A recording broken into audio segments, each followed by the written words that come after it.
Bismillahirrahmanirrahim. Saya nak pergi kepada saudara Fidas Wong. Sesuatu perkara dia akan menjadi lebih parah apabila ada guru yang mengatakan perkara tersebut walaupun dia bukan ahlinya, dan ramai anak murid akan mengikutinya.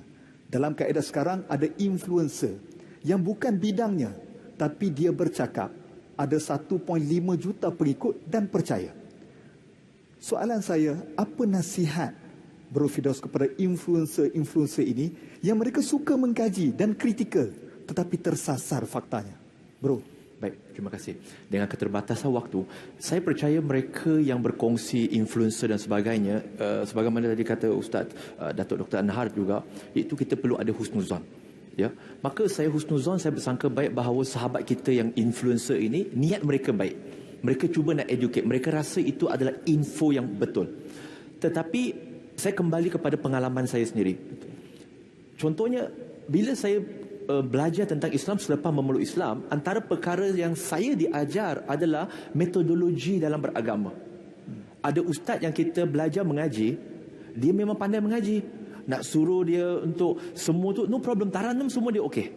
Tetapi dia mungkin bukan pakar dalam fiqah. Mungkin dia tahu serba sedikit. Tetapi nak kepastian, kita perlu pergi kepada yang lebih pakar. Jadi, bila dalam metodologi begini, nasihat saya kepada diri saya dan juga sahabat-sahabat yang mempunyai akaun-akaun media sosial mereka, okey, iaitu kita kena kembalikan kepada surah Al-Anbiya surah ke-21 ayat ke-7. Fas'alu ala zikri in kuntum la ta'lamun. Jikalau kamu tidak tahu, tanya kepada yang pakar. Kalau kita mungkin famous kerana kita ni selebriti, kerana sekian, kerana kita mekanik, kerana kita bercakap pasal kereta. Okey, nak cakap kereta, teruskan. Tapi cakap dalam bab perubatan, kena cari pakar. Dan kalau dalam perubatan sekalipun, mungkin dia general.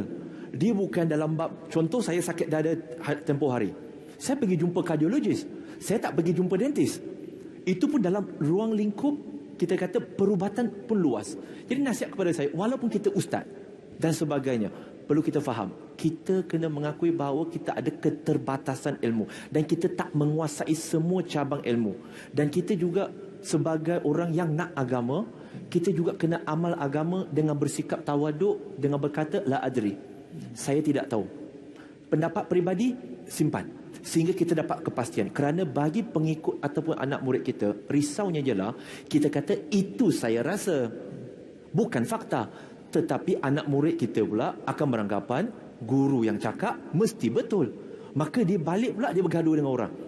Jadi nasihat saya adalah, kalau pendapat peribadi yang kita sendiri pun tak sure, hanya kerana rasa-rasa, nak makan rasa-rasa tak ada masalah.